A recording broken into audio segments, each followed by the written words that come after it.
Started here. My name is Chris Piper. I'm the superintendent of Troy City Schools, and we weren't quite sure what to expect tonight. This is the first time we've had an event like this in the evening. We've done one in the past during the middle of the day, but our target tonight was to make this available for more working folks and parents to attend and hear what's going on in our schools.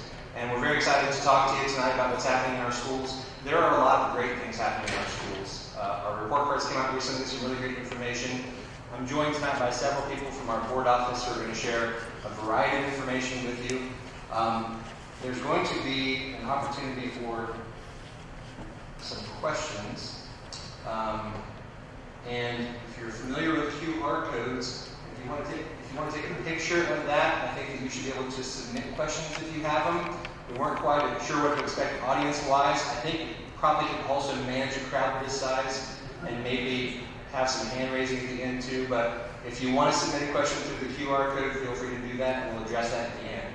So tonight we're going to have lots of folks talking about lots of different things that we'll introduce here in just a second.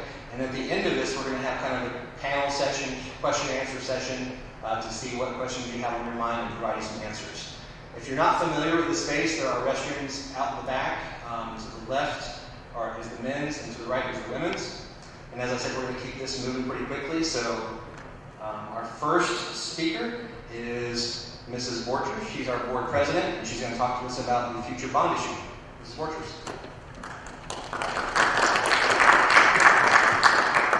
Thank you, Chris. I'm going to make this short and sweet. New buildings continue to be one of our greatest needs. We actually had a workshop last night, and that was the topic of conversation. Okay, I'll say that over here. We are working with the Ohio Facility Construction Commission. They are the individuals that determine whether you get funding, and if so, how much funding that you get. So we continue. They are also the one that you send the master plan to, which is your plans that you have for your schools. We are hoping that they will respond to us in the next year or two to tell us that we are the next in line, and we can really jump on the fact that we are in line, and we will know exactly how much money we will be getting from the state, so that when we put a bond on the ballot, we will be able to put in what the difference would be between the cost of the schools minus the state fund. If you remember last time, we had to put the whole amount on the ballot because we didn't know what the funding was, and we didn't have, we weren't on the list. But we are not eligible yet, but we're hoping maybe soon, maybe as soon as next year, fingers and toes crossed. Also, we are launching an effort, we will be in the next few months, to engage the community on the plans, to look at the plans that we have on the ballot from the last, to review, to get some community feedback, etc. So I think you will start seeing more communications, etc. after the first of the year. But if anyone has any questions or other concerns that you have from the board, please feel free to ask during the Q&A. Next, we will have Mr. Price, who will be talking about district finance.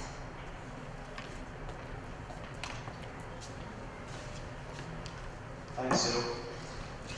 School finances. For Troy City Schools, our funding sources consist of local revenue, which amounts to 51.5%, state revenue at 30.7%, federal revenue 13.4%, and the remaining 4.4% is other non-tax revenue, which consists of school fees, rent, donations, and reimbursables.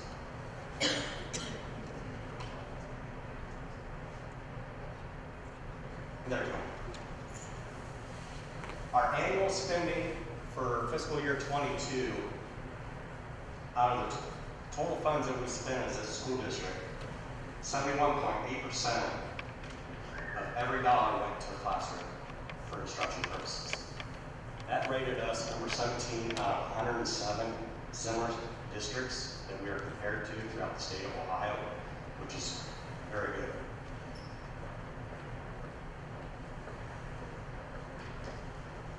Here we're illustrating general fund revenue. Our general fund revenue consists of state foundation dollars at 31%, property tax, real estate income from agricultural, residential, and businesses at 35%. Property tax allocation at 3%. Income tax, 25%. Other, which is restricted state dollars, fees, grant, local grants, reimbursables, things of that nature, at 6%. Our general fund expenses are made up of 50% of salaries, 25% benefits, which includes retirement, medical, dental, life, and workers' comp. 13% purchase services, which consist of utilities, repairs, staff development, and ESC charges. Supplies and materials make up 2%, and other at 3%. Our salary and benefits, since I've been associated with Troy City Schools, has ranged on an annual basis anywhere from 77.5% to 81.5% each fiscal year.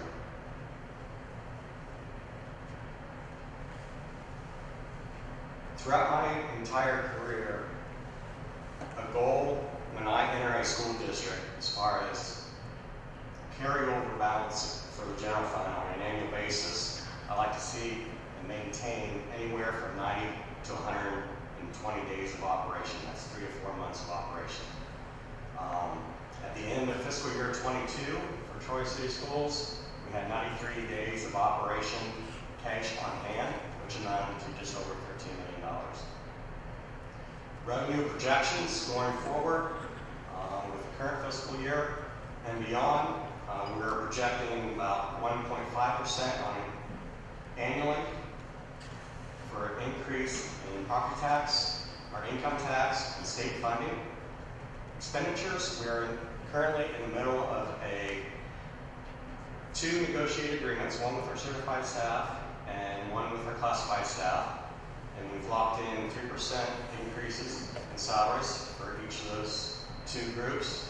And we also have capped our medical insurance increases at 5%. Anything above 5%, the two unions in consultation with the school district have a conversation to either make plan changes or whatever is above 5% is passed on to the employees as their percentage of premium coverage.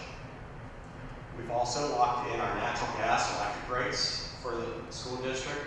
We belong to the Southwest Ohio Educational Purchasing Consortium. It makes up several school districts throughout Southwest Ohio.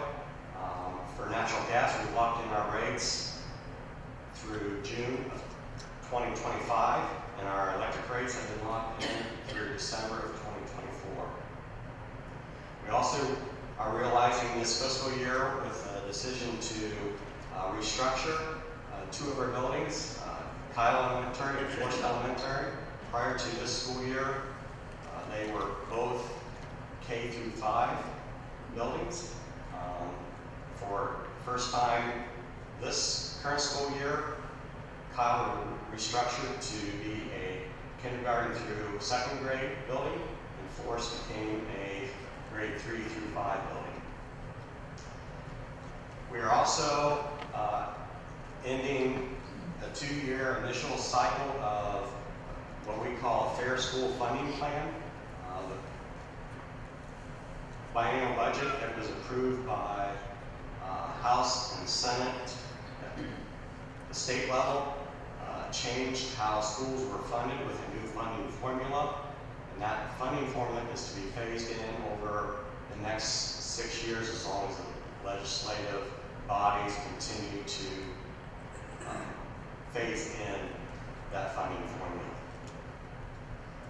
And so far, it means a slight increase for us at Troy City Schools on an annual basis. What's our biggest challenge going forward? Currently, we are at the 20 mil floor, and by law, a school district can go no lower than 20 effective mills as far as property taxes go. Troy City Schools is currently at that lowest level. So as property values increase either with the triennial update or the 6-year reevaluation period that's conducted by Miami County. We could potentially see increased revenue just because of values increasing. Couple that with the fact that we have a 1.5% earned income tax that is allowed to grow as incomes grow. And since its inception, which the income tax started its collection January 1st of 2007, we've only had 1 year that we saw a decrease, and that was with the COVID year, and we only saw $50,000 decrease. So each year that's been in place, it has grown, which just helps keep us off the ballot asking for additional money. The third important factor associated with those two that we have not realized to date is we need to have our district become more efficient building operation-wise. And the only way to do that is to reduce our building footprint. And as we've been on the ballot a couple other prior years with a bond issue, as Sue had mentioned, we are awaiting the offer from OFCC at the state level. Yes, we are up on their list and able to move forward with a potential bond issue. That's kind of the third and final piece of the puzzle that would allow us to operate efficiently long term. It would also continue to allow us to attract quality applicants that will and would want to live in Troy and work for Troy City Schools. And now I will turn it over to Danielle Romine, Curriculum Director.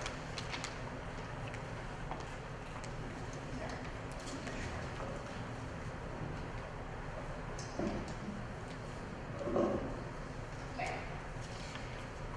Thank you, Mr. Price, and all of you for being here and supporting our schools.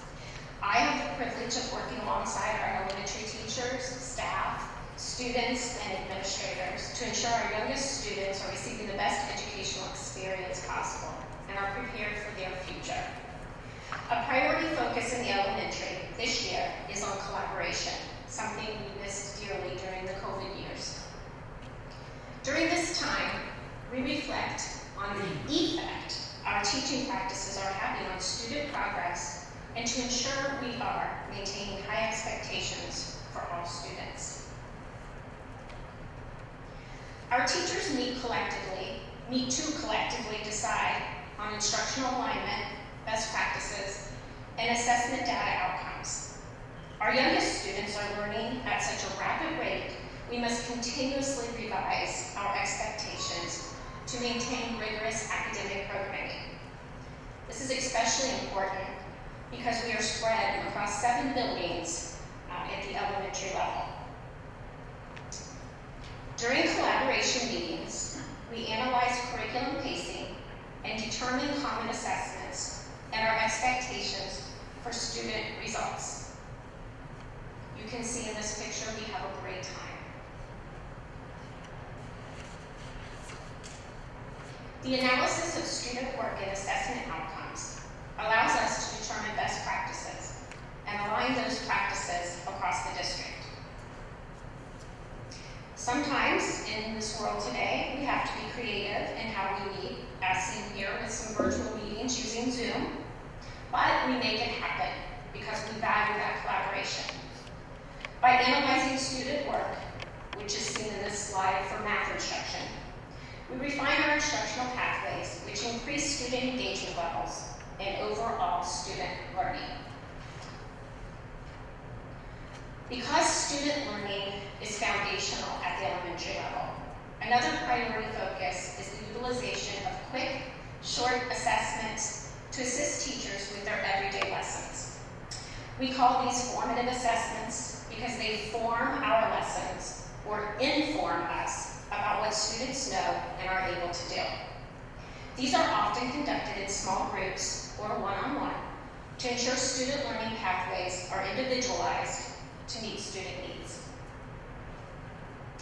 We support our individual student needs in a variety of ways. All elementary buildings have daily intervention blocks of time built into their school schedules. During intervention time, we work with small groups of students on specific skills or enrichment groups to extend learning. Our gifted program serves students within all elementary buildings, and our gifted teachers collaborate with all teachers in the areas of math, reading, and overall cognitive skills. Differentiated instruction allows teachers to meet students where they are. In an elementary classroom, students are not all completing the same work at the same time. Rather, a variety of activities are occurring simultaneously. It's often why when you walk into an elementary classroom, it looks like it is crazy in there. But by doing all of this, it enables our students to take charge of their learning, to be proud of their accomplishments, and to know that they are valued, which is always our #1 priority. Thank you for listening, and I hand it over to Dr. Michael Moore.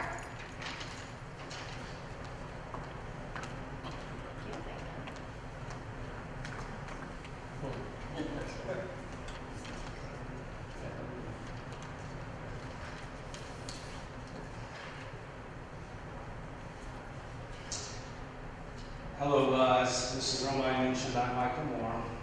Thank you for the introduction.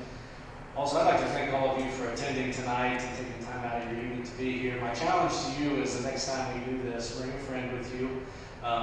We've got a good story to tell, and we love telling the good things that are going on in Troy City schools. So, but thank you for being here and taking time out of your busy lives. So, as the slide says, it says late learning. So Mrs. Romine spoke about when we have kids, you bring your kid to kindergarten early in their career. That's the early part of it. But we also think we do some really nice things in what we call the late learning, the secondary world, where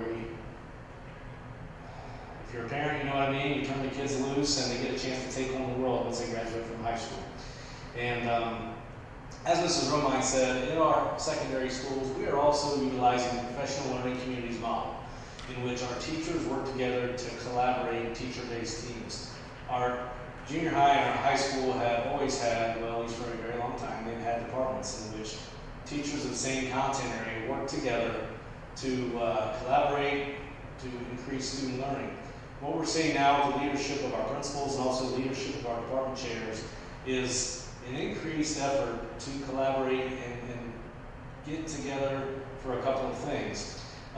Research indicates to us that teachers collaborating to work together on the academic content standards and then working together on how to assess those content standards to make sure that kids are learning what we want them to learn to make them successful. And then when we analyze that assessment data, how can we then say, as a team, what methods should we be using or what should we be doing differently for our students to continue to grow and use targeted interventions? And I think our principals could attest, and our teachers would as well, that we're seeing some really nice things happening at our buildings on that. And I'm very excited for the future as well. One of the things we're focusing on this year, in addition to that collaboration, is using common formative assessment data, meaning that we have comparison data to see how our children are doing amongst different teachers in the same content area in the same classes. So in an algebra class, for example, we have some common assessments that are being utilized to see how are the students doing, how can we work together to find a way to help them learn. In addition to that, in our evaluation model, we want all of our teachers to be using what we call high-quality student data, meaning the assessment they are using is measuring the right things, that gives us good quality information to make instruction decisions based upon that. And this year, as in many other years, I would like to comment, we've had a couple of really disjointed or disruptive years the last few. It's awesome to watch all of our kids back in school and all of our students and teachers working together collaboratively, and we're seeing some good results of that.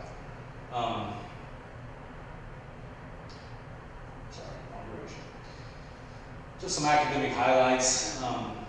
Troy students are growing academically. As one of Mr. Price's slides indicated, if you're doing around our schools, you'll see the signs that indicate Troy City schools perform with some of the highest schools in the state of Ohio. So in the progress score that our state gives us, Troy City schools out of 610 districts in the state of Ohio have the 19th highest progress score, meaning our students grew at an advanced rate. When kids come to school here, they are learning, they are growing further. And kudos to Troy High School. Out of over 3,000 schools in the state of Ohio, Troy High School had the 3rd highest progress score in the state of Ohio. So we're seeing some positive results from our report card as well. Some other things for our students as they get closer to graduation is our average ACT score of 22.3 composite is higher than the state and national average.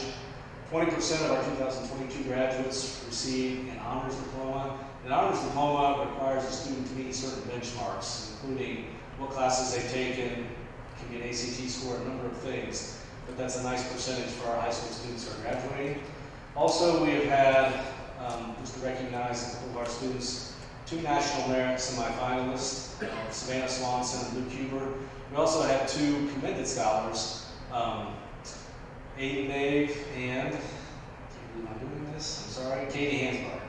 And to give you an idea what that means, to be a National Merit semifinalist, that means out of all of the kids that take the PSAT nationwide, they scored in the top 16,000 nationwide. And to be a commended scholar, that means they scored in the top 50,000 of all the students that take that test nationwide. So it's quite an accomplishment for those children. Congratulations to them and their families. But in addition to that, we have many other great things going on where students are performing very well. One of the things that we want to give, not only our high school team will point people on this, but they also did a nice job of sharing this information with our elementary principals and other staff members, is what does it mean to be a Troy High School graduate? When you walk across that stage at Hobart on Memorial Day weekend, and you get that diploma and it says graduate of Troy High School, what do we want that to mean? We certainly know, we think that it means something, but also what skills do they have to be successful in life? So as you can see on the slide behind me, the skills identified are an innovative problem solver, and you can see the things up there: critical thinker, lifelong learner, resilient to challenges, meaning we don't want to give up when things get difficult. That's not how life works. Effective communicator, and I like how the high school has put active listener first. Sometimes we forget that communication is a two-way street, and to be able to listen to others and then formulate responses as opposed to just going with what I think about listening. Purposeful collaborator, can we work as a team? And I see Mariota out there and Kathy from the chamber. One of the things we hear from employers out there is our kids that graduate from Troy High School are able to be employed and work well with others. And we want to be part of making sure that our kids are employable when they go out and they can attract positive companies to our community, because we know we have a good employee base there. Socially and emotionally aware, compassionate, with a growth mindset, building positive relationships. We can't emphasize enough the importance of relationships in our schools. And responsible citizen. Honesty, integrity, ethical behavior, taking ownership for their actions. And I think Mrs. Marshall will talk a little more about the Trojan Way on that when we get to her segment in the presentation. But that's what we want our kids to walk across that stage with that diploma. These are the skills they bring to an employer, to a university, to the military, wherever they choose to do it. In addition to some of the academic highlights that I referenced before, at our secondary world, we also have a number of supports in place for our students. Sometimes students need some additional supports. All of our students need our help, but sometimes kids need different things. And we want to meet kids where they are with other forms of support. At our high school, there's multiple pathways for a student to become a graduate of high school in the state of Ohio. Mr. Bilbone and his team at the high school, they have a team of people here with our counseling office as well, of working with kids from 9th grade on up to look at the many ways that they can graduate. That includes credits, that includes, getting in the weeds a little bit, things that we call CEOs, but also end of course exams, and a number of pathways to do that. Sometimes we want to identify students pretty early on and say, how can we help you get there? They have a program that they call Pathways that tries to help kids that maybe have demonstrated they've struggled a little bit and try to find ways for them to get a clear pathway to graduation. In the past few years here at Troy High School, we've also added math support courses to give students a little bit of additional support to make sure that they get the support they need to pass an end-of-course exam and also get the math credits that they need.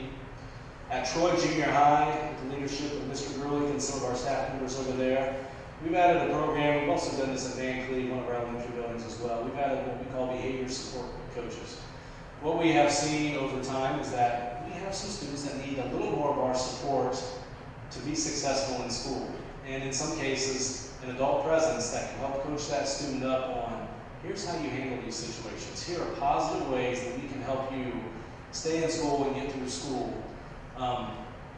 We're early in progress on that, but we're seeing some positive signs as well. And one of the things I want to reference in all of our schools, K through 12, we have an English language learner program.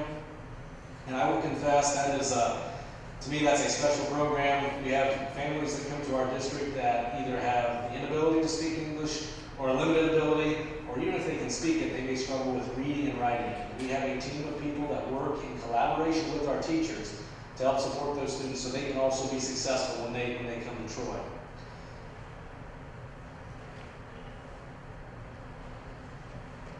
One of our strategic planning goals, and one of the things that's referenced in there, is that we want to offer and encourage participation in extra and co-curricular opportunities. And I will make a shameless plug here. At the back of the auditorium, there's a table in the center, and outside of the auditorium, there's a bench at the center.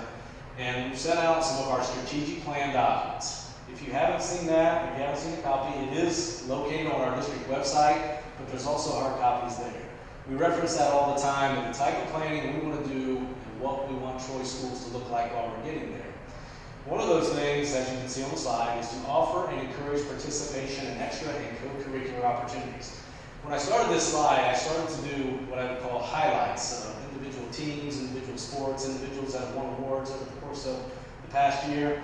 And I'll be honest, there was a lot, and it would have been difficult for me to get all of them on there, or without forgetting someone, but just an idea of what we offer. At Troy Junior High, we have 11 sports teams, we have an archery club, we have a student council.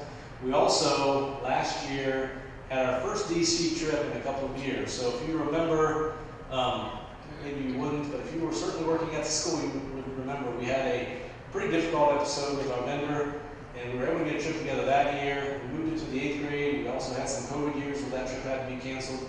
Last year, I'm glad to say that our junior high was able to take our students, 8th graders, and some of our freshmen who didn't get to go on a trip to DC. It was a wonderful experience for the kids.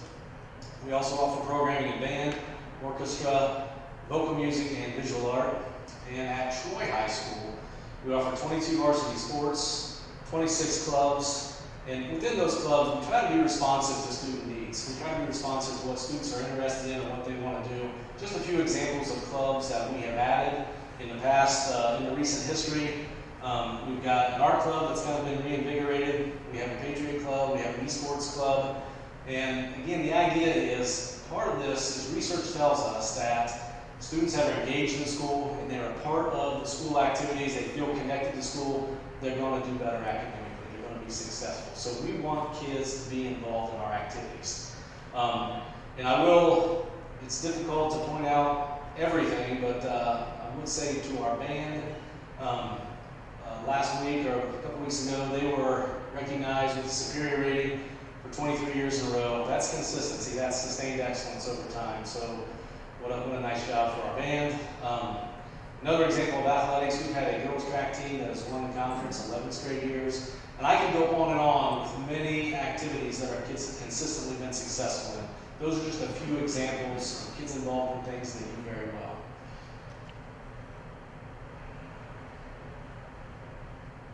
And the last slide, and I would say, guys, this isn't just a late learning or a secondary slide, but I couldn't get a chance to be in front of all you nice people without talking about the things that we do for school safety. One of the things we take very seriously in Troy City Schools is the safety of your children when you drop them off at school. And all of us, we've all been parents, well, we all are parents, but we've been parents of little kids, and older kids, and we know there's nothing more important to a parent is when they bring their child to school for that first day of kindergarten, and I think it's just as important for a high school child driving to school, maybe it's their first day of driving, that they know they're coming to a safe place where people are going to take care of them. One of the things that we have tried to do in emphasizing school safety is we collaborate very well with the Troy Police Department.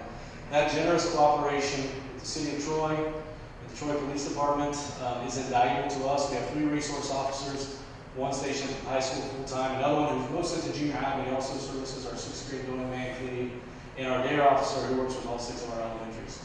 They are there for us when we need them in a variety of things, but that collaboration goes a long way.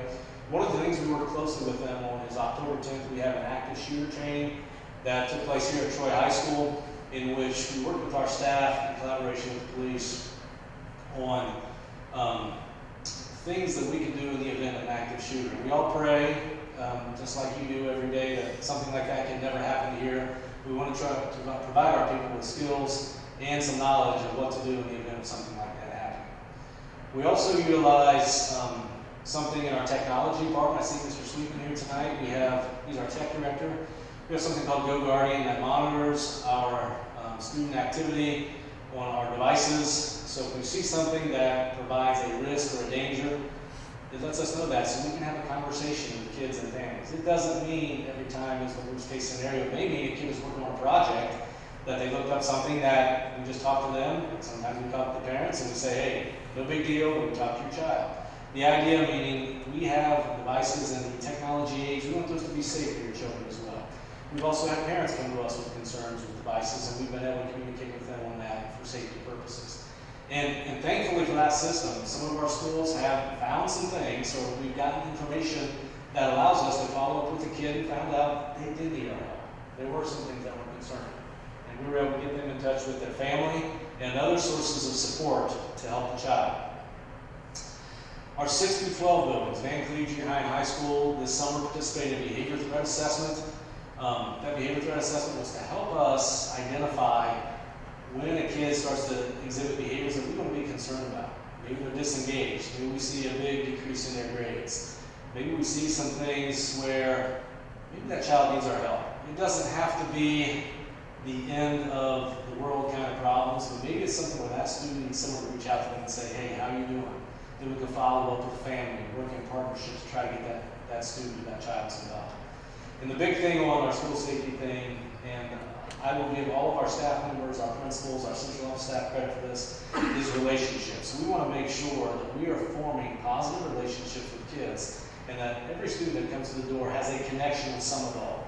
That some adult can say to them, hey, Johnny, hey, Susie, how are you doing? And they have someone that they can feel comfortable in saying, you know, not so well. How can we work together to help solve that problem? We want to continue to build those strong relationships every day and ongoing so that this is a safe place for kids to come to school in many ways. I'd like to thank you all again for attending this evening, and Mr. Piper may say this to him, so I may be stealing his thunder, but one of the things he likes to say is that his phone doesn't ring enough. And if you have questions, we're going to stick around tonight for some questions, but also if you have questions, you can call any one of us, call your building, call your child's teacher, call your child's principal, and reach out with questions. We've got a good story to tell, and we want to try to help share that story with you, but also answer the questions that you may have. So thank you for your time and patience with me. And at this time, I'm going to turn it over to Mrs. Marshall, our Director of Pupil Services.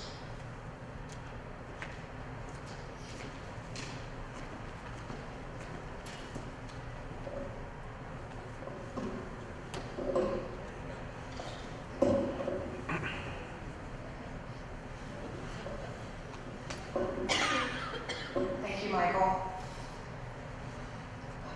Good evening. For some of us, it feels like good night because I'm really struggling with this time change. I feel like it's almost time to put our PJs on and call it a night. But I also want to thank each of you for coming out tonight to hear our happenings in our buildings and most importantly, celebrate some of the successes that we have going on in the buildings. Tonight I'm briefly going to share something behind the scenes, folks, that really make Troy what it is. A large part of my job.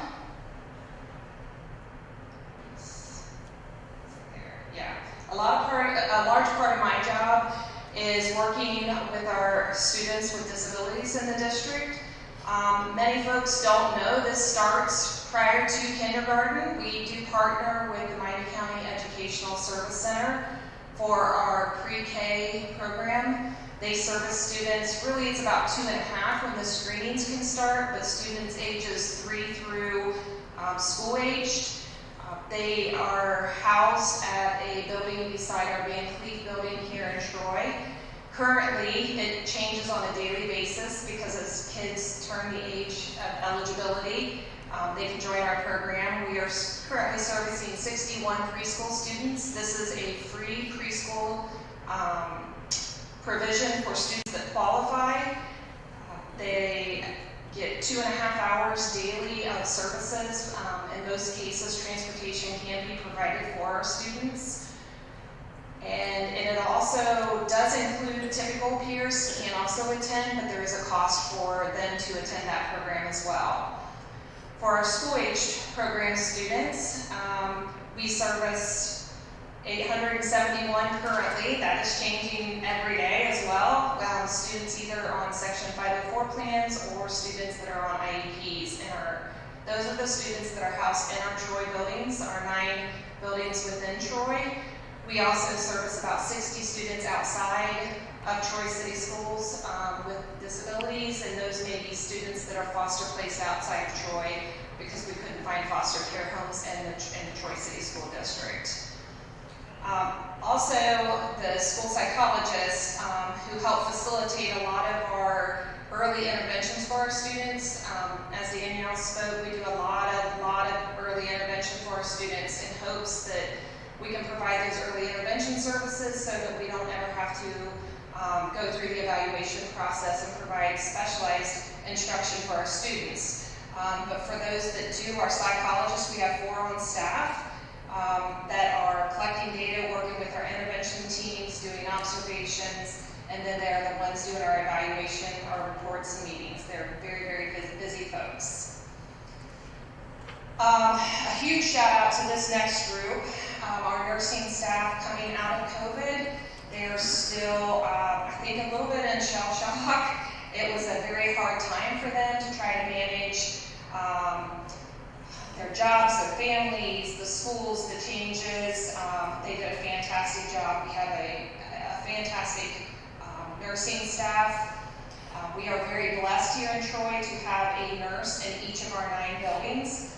They either have an LPN or an RN in each one of our buildings, and then we have a head nurse, an RN that oversees all of our nursing staff in the district.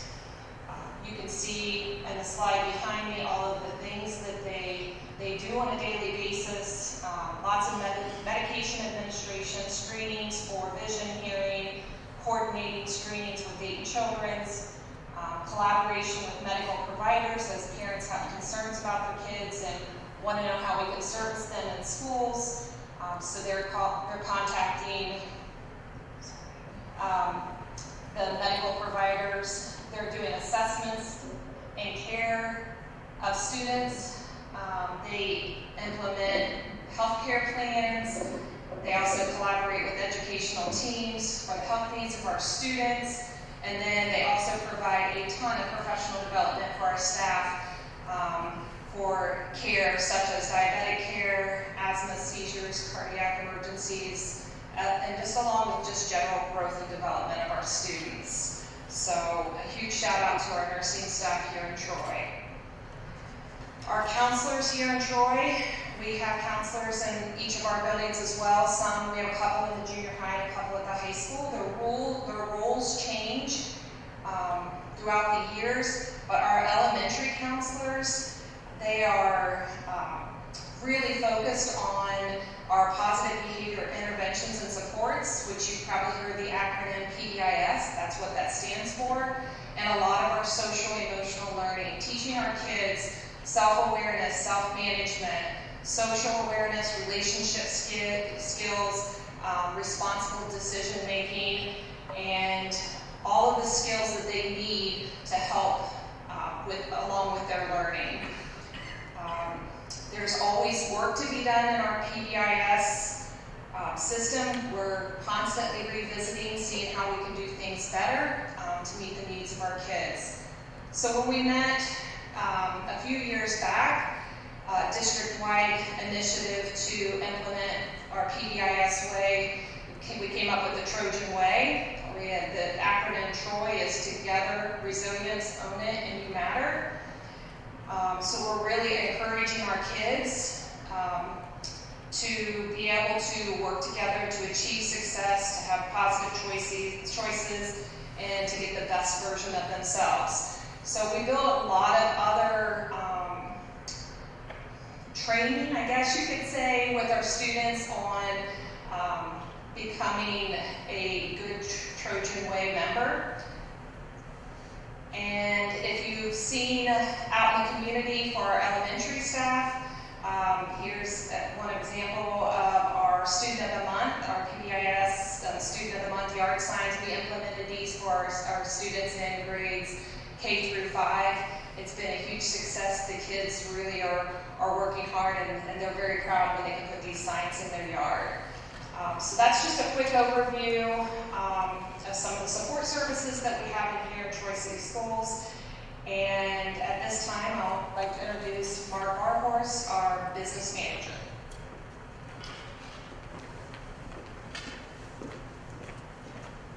Thank you, Beth.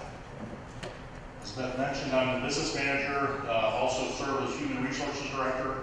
I'm going to speak about human resources this evening.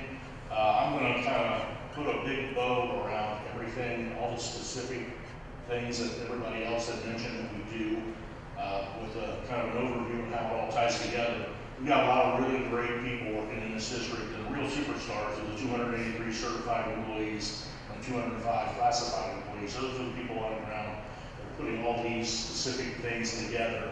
And the administrative group that we have are behind them, supporting them, helping them, teaching them, helping them to grow. So I just want to point that out. Those are the real superstars. But I've got a really big task as we have need for additional employees. I have the task of identifying, recruiting, and hiring those employees to do all these awesome things that's going on here in the district. So the last few years we've worked to kind of improve the process that we follow. We use some research identified quantities of exemplary education professionals. We look, it's a very exhaustive program or process for a teacher that applies here in the district. Some will be post a job, some people will go online and they'll apply for that job. And if they apply, they're sent an online questionnaire. It's 88 questions. They don't have much time to do it because they don't want people to think a lot while they're answering the questions. We just want their gut reaction because that tells us what's really going on between their ears. And that's what we want to know, what's really going on between those ears. So it takes 20 to 30 minutes for them to do those 88 questions. They get scored, and they get a teacher-centered score or a student-centered score. We want people with high student-centered scores because we want people that are here to help students, not to be here for themselves. So from there, we have a cut line. We take that cut line, and then I do an on-the-phone pre-screening interview that takes about an hour. It's 51 questions. I ask 17 questions 3 different ways, and we rate them how they answer those questions. Again, it's about teacher-centered. Are we the right kind of people that want to grow kids? Because that's what we want. We want kids here, our teachers here that are going to grow our kids. So we're looking at those sorts of things. If we get through that, we have another cut, and from there I send them on the buildings.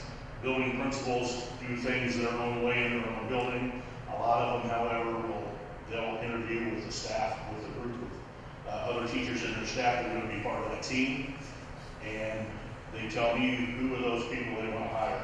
If I send them that candidate, I'm fine with them based on what they've told me. I've pretty much fleshed out if they're the right kind of person that we want here in Troy or not. Once we get them in the door, we got an adult. These guys talk very well about all the things that our people are doing. The curriculum people talk about all the things they're doing to develop people that we teach our teachers, once we get them in the door, to use the tools that we use. The professional learning committees, the building committees that we have all throughout the district are very important. And on top of that, they all have licensure requirements. Every 5 years, once you have a professional license, every 5 years you have to do 180 hours of professional development to renew your license. We have peer mentoring as part of those committees, but what we're looking for is to build a culture of student success. And I think these guys have outlined that I think we got that going. Challenges, we always have challenges, of course. We always need bus drivers. Anybody wants to drive a bus, come see me afterwards. We'll take you in the morning, we'll take you in the afternoon, we'll take you all day. Substitute teachers, we have our degreed and non-degreed ways to become a substitute teacher. We want qualified people to be in our classrooms. We won't take just anybody because the state of Ohio says we can have people teaching as substitutes. We still want people with the talent to teach and a passion to teach. Maybe somebody that's got some experience as an aide who doesn't quite have a degree yet, that may be working towards that. Those are the kinds of people we're looking for. That would be what I used to refer to would be like a grow your own type project. And we're also looking for other classified subs. But again, I've got an awesome responsibility to get those people in the door that have the talent and ability to do all these things that these guys have talked about. So that's all I have, and I'll turn it back over to Mr. Piper for questions. Thanks, Mark. Mr. Fong, we're going to transition to the panel section here in just a second. And this is a QR code again if you want to submit a question. Again, we wasn't sure of the crowd size, so I think we probably also managed to walk around with the microphone. We have a second one up here, Mr. Fong. So once you get kind of centered on the panel for the video, which I think we mentioned is being recorded and we share on the website and also through social media, we can kind of walk around and answer other questions. And I think you have access to the questions that have been submitted so far, right? Yeah, we'll start with those. Before we start into the questions, I want to again thank our panel up here for presenting a lot of great information. You heard a lot of good things tonight. It's been a difficult couple of years lately, and this year is much different. I have the special opportunity to visit all of our school buildings regularly, walk in classrooms, walk around hallways, and see the great work that is being done every day. And I've had that privilege ever since I've been here.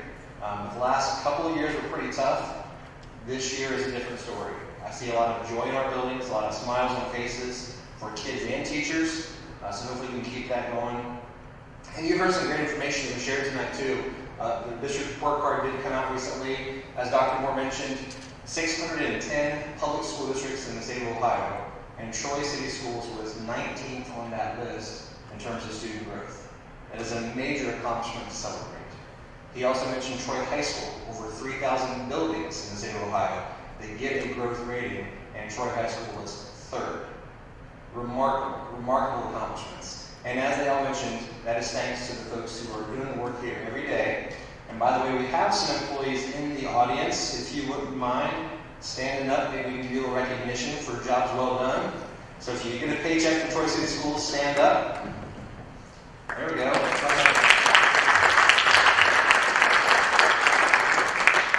And there are also some folks in the audience, and this is workers here tonight who don't quite get that paycheck, but also do a lot of work for Troy City Schools. All 5 of our board members are here tonight, which I very much appreciate. If you could maybe stand up or at least give a wave and let people know where you are and who you are, we appreciate you being here as well tonight.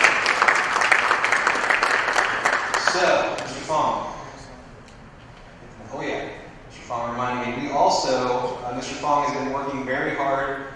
I think you all know Mr. Fong. He's our communications director. Manages all of our social media, a lot of our communication work. This is something he's been working very hard on that we are sending out tomorrow, I think, Mr. Fong? It'll be online tomorrow. It'll be online tomorrow, also through social media. So you guys are very privileged, for coming here tonight. You get to see this first. How lucky are you? But this is our quality profile. And this is something that we want to produce every year. It kind of gives a snapshot. The school report card gives a lot of data about how kids learn, which is very important and we're all very excited about. But this quality profile gives a little deeper dive into what we do here in schools. As you've heard tonight, it's a lot more than learning. Although we are a school and learning is the top priority, there are a lot of great things here that happen. So the quality profile, I think, does a really nice job of sharing a lot of the information. We hope you'll take a look. There's the link for that. Are you ready? There's that. Nope. There's a button there. There you go. All right. There were, I think, 4 questions that came online. We'll start and you can. The first one, what are your thoughts on the current budget for our school district? How do you determine the budget priorities? That's a great question. So every year we sit down. Mr. Price sets up several meetings with different department heads, different principals, different people from central office, and we have budget discussions to talk about what our budget priorities are for the coming year, what kind of things we're working on, where we should target our dollars to accomplish our strategic plan goals. Mr. Price, you want to add anything to that? I covered it. I did a really good job with what you said. Okay, thanks, Mr. Price. Dr. Moore, you want to add anything to that? You got enough time. A little joke, we had about 6 minutes that we had allotted for each of us to get through tonight, and we're all joking with Dr. Moore about maybe going over a little bit. You did a great job on it. You did a great job. There are just so many good things you need to talk about. Yes, absolutely. The next question is, what do you see as the major issue or issues facing our school district? Who wants to take that? Major issue or issues? We've mentioned a lot of our top goals. I think all of us would agree that school buildings are one of our major issues moving forward, not just in terms of the age and condition of our facilities, but also the efficiencies that we can gain from having fewer and modern school buildings that will bring more teachers together so they can collaborate even better. Our collaboration is what's driving us forward right now, and we're accomplishing some great things. And it's hard to imagine what more we could do if we had more ability to do that. And also we would save some money in the process because we become more efficient. Staff. You want to talk about that a little more? Well, no, there's, Go ahead. don't go far, I'm just gonna take a second. Staffing, there's something more important than, we gotta have the people in the doors that have the ability and the talents and the skills to do all the things that these guys laid out. So I just want to say it's, we're fortunate, we get a lot of great candidates. We've got a reputation, we want to continue to build up that reputation and attract the kind of applicants that we've seen and continue to see, and we want to even improve that even more. But there's nothing more important than Why don't you answer Michael? Michael, you talk about not just the struggles that we have, but what's happening across the state in terms of people entering the profession. You want to share a little bit about that? As Mark had indicated, we are seeing a decreased number of kids entering college that want to get into teacher preparation programs, less students majoring in that. We also see, and this isn't just an Ohio problem or a Troy problem, but many more people leaving the profession after a few short years for something else. And in general, we want to make sure that we have a good, solid recruitment process that Mark had referenced, but also we want to make sure that we have a good orientation and induction process. So the state of Ohio uses something called the Resident Educator Program, which is a 4-year induction process. We want to make sure that people are getting the support and training that they need when they enter the profession so we can keep and retain good employees. Recruiting and retaining good employees is not just a school issue. I'm sure many of you in industry understand that retaining good people is something we want to do. So in general, we've got to have good structures in place so that they are supported and can be successful when they come to Troy schools. And I'm going to pass it, I'll keep passing it down, I guess. But one of the things I would say, a big concern I have in general, I don't want to steal Jeff's thunder on this, but school finance, I think, is always a concern for schools. We get our sources from many funding sources. And in general, we want to make sure that we are always being as efficient as possible, delivering a quality product to the taxpayer so they know they're getting value out of their tax dollar. And we talk about that every day. And just in general, that's always a concern of mine, that we're making sure that we're operating as efficiently as we can with the taxpayers' dollars. Feel free to pass if you have something to add. Go ahead. Pass the buck here. And I want to say, I think communications was another one of our top priorities, and I think this is part of that we want to make sure that the communications are 2 ways. So So we want to make sure that we are reaching the community and that they are informed about what's happening, all these great things that are happening, and also that we have ears back so that we can hear from the community. As I mentioned at the beginning, we are launching an effort to determine our next steps towards new schools. So it's going to be very important to get community participation in that, so that when we go to the ballot, we know that we are putting a master plan on the table that is what our community wants. So thank you for that. What can the district do to improve communication with parents when transportation services are going to be late? Last week, the accident at the junior high caused elementary buses to be over 25 minutes late for students at Hook. We were notified by class dojo at 8:43. This is a continuing problem. Well, there's a couple of things we can do, and we are working to improve that. School Messenger right now is probably our most efficient way to contact parents when things like that happen. And we have the ability to send that via building, via bus, so that's one way. We're also right now working with some transportation software and a new app. We're still doing some pricing on that, but there are some products out there that allow us to share an app with parent that would give them locations of buses. Currently, our buses are not equipped with that GPS capability. That's also something that we're pursuing through some grant dollars. So we understand that's an issue. We try our best with School Messenger, but even that, as good as it is not as timely as we'd like it to be. So we understand that's an issue, and we continue to work on that. You want to add anything? Okay. In the district's effort to support all students, what are the plans to make school playgrounds ADA compliant and accessible to all students? So, that's a tough question. I think we have done a relatively good job of making sure that our school playgrounds are as accessible as possible, but it is a problem with our current facilities. I think our schools partner well with PTOs to put playground equipment in, so our PTOs and PTAs are great partners as well. We've also had local service organizations like I think the Kiwanis, wasn't it, that put the playground in Kyle. So we'll continue to assess that, and we want to make sure the kids have nice spaces to play and to do some of those really important things that get them refocused and re-engaged back in school. Anybody else want to add to that?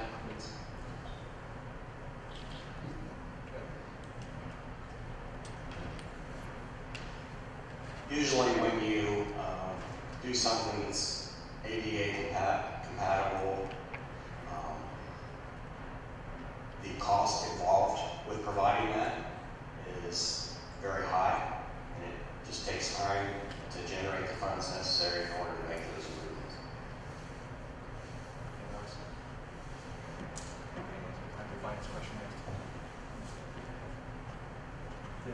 Yep. How much does budget come into play while interviewing and hiring teachers? It seems like teachers with many years of experience in grad or post-grad degrees are chosen less than new grads. We're fortunate here in Troy that that's not I'm not as restricted on that as other districts in the area are. This is my third district I've worked in a similar position, and one of the schools I worked at I was specifically directed that we don't hire any experience whatsoever. So we're fortunate here. One thing that's just an industry-wide hurdle, so to speak, is our negotiated agreement calls for us to grant up to 10 years experience if someone has 10 years experience teaching in a previous Ohio district. Nothing more than 10 years experience. We'll put them wherever on the column, their education column, so they have a master's degree, we'll place them in a master's degree at 10 years experience, but we're not allowed contractually to go above that. So what that does, and this is an industry-wide thing here in Ohio, what that does is people, once they have 11, 12, 13 years experience in a district and they're on that 13th, 14th step, they don't look for other jobs because they're going to have to take a step back in pay if they were to look for another job. That's the real the realistic side of that limit of bringing somebody in at step 10. So it's a negotiated piece. But it's not, I guess, I've been fortunate here in Troy to not have to worry about bringing everybody in at step 1 and only hiring college graduates. Actually, we did hire somebody this last summer who was willing to take a step back. She had 20 years experience in an area district as a special ed teacher. She's an unbelievable teacher, unbelievable find, and she was willing to come to Troy. But again, I couldn't place her above step 10. I could give her a column of education, but I couldn't put her above step 10. All right, the next one's going to be a three-parter because it's pretty similar questions about new schools. Part 1, is the current plan for new schools similar to what was proposed in the last levy?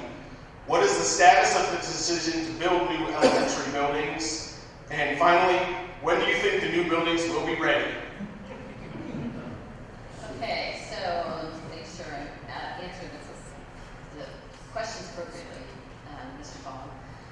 So the plan, we do have a plan that's currently was submitted for our 2020 bond levy.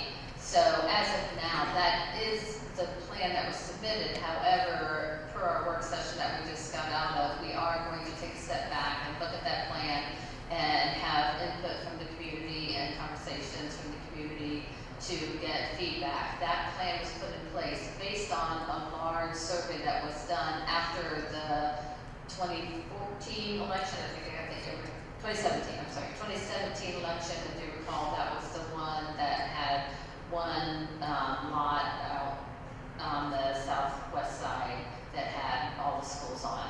We did a rather large survey that came back. We utilized that input to put together the plan that we have today. So now, knowing that the world has turned upside down a bit since then, we do need to take a step back and look at that. So we don't have a plan. There's a plan submitted because you have to have a plan submitted to OFCC to get our 2020 levy on the ballot. So that's the plan that they have today, but it's not necessarily the plan that we will use going forward. I don't know what the second question was. The second one I think we've kind of answered in different ways. What is the status of the decision to build new buildings and when will the buildings be ready? Okay, in terms of building, we really are waiting for the state to provide the funding. So we believe it's in our best interest to go to the ballot when we have the state supplied funding. That way we are asking for the delta between the cost and what the state is supplying.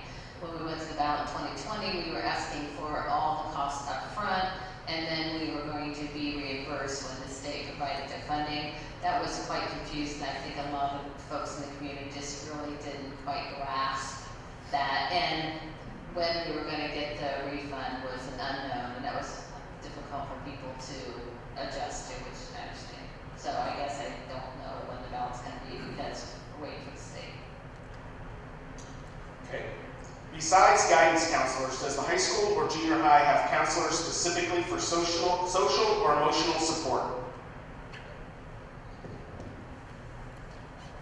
Currently, we do contract with the Miami County Educational Service Center for an additional, they call themselves social, emotional, behavior, academic support folks. We have one that we're working with. We definitely see a need to grow that. So I've been in meetings this year trying to figure out the most cost-effective way, the way to meet the needs of the mass majority of our students that have some social, emotional learning needs that are really above and beyond what our school personnel are trained to take care of. So we are looking into that. We hope to implement some programs for our students with that level of need for the start of next school year. We haven't made a decision on who we're going to partner with on that yet. We're still in the works of talking to multiple folks on that. Okay. What is the ELL population in Troy City schools and how do you support them? Are volunteers allowed to help? I should have this number memorized, and it might be in the quality profile. I think we're around 120 students currently that are in our district that are identified as being able to access ELL services. Michael, what are ELL services for this one? I'm sorry, ELL stands for English Language Learner. So those would be students who come to Troy with either in their home, English is not their home language, or they've not been exposed to English as a native language, so they need some additional support. That occurs in oral language, written language, and their abilities to write, read, all of those things. And we have volunteers. We do accept volunteers in our buildings. There is a process for that to occur to volunteer to work with our students. And we have many volunteers currently in our buildings. COVID was a little tight on that, to be honest, with volunteers, but we do have volunteers in our buildings as well. Michael, what are the major languages that are spoken? The two that we see the most students are Spanish and Japanese. Recently, in the past couple of years, we've seen a pretty big uptick in the number of students that their native language is Somali. We also, in that area, that's more difficult for us to get human translators for.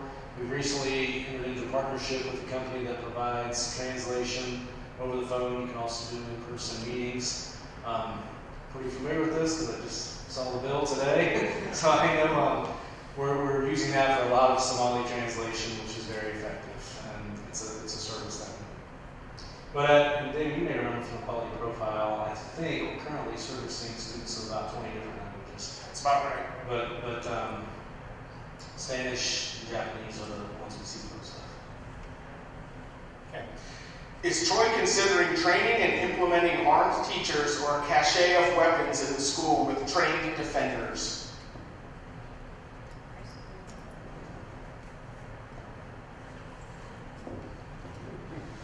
No, we are very fortunate to have a fantastic partnership with the Troy City Police Department. We currently have 3 full-time officers in our district.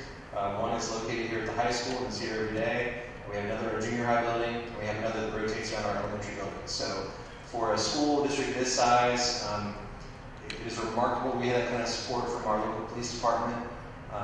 And we have such a great partnership with our police department. They're here frequently. We train frequently. Dr. Moore mentioned some safeguards we have in place that are extremely effective. Those things have been tripped a couple of times by accident.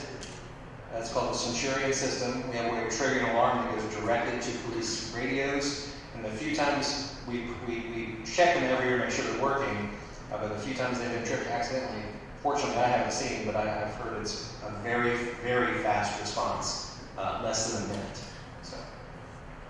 All right, we have one final question that came in online. What are the plans to get the funds to make things in the district ADA compliant? I would assume, I was going to assume initially those are geared towards the playgrounds. And to do that, we would have to work with PTOs or different organizations to try to fund those. And or a bond issue to build new playground facilities. But I think maybe that question is better geared towards the buildings because currently our buildings are not all ADA compliant, which certainly is not a situation that we find desirable and we would like to change. We talk often about neighborhood schools, but the current reality is some of our students cannot attend the school that they live near because they are not ADA compliant, and we do need to change that. Okay, does anybody want to open it up to? I think we're good on time. I think it's about 10 after we promised to keep it short for folks. So, as Dr. Moore mentioned earlier, if anyone has questions as a result of tonight's meeting, or in the future, he did say it correctly. We all have phone numbers. Please reach out to anyone when you have a question, whether it's a building principal, whether it's a central office administrator. Please take the time to call, email, reach out in some way, because we want to make sure that everyone has answers to their questions and everyone is heard. So, again, I thank you so much for attending tonight. And as Dr. Moore mentioned, we do this again next time. Bring a friend with you. This is the first time we did this, and we weren't quite sure what the size of the crowd would be. I'm not sure who won the office poll on that. I'll have to get a head count for tonight. But I do thank you very much for joining us on a very busy night. Thanks for taking time and drive safely. We'll be here if you have individual questions you want to come down. Thank you.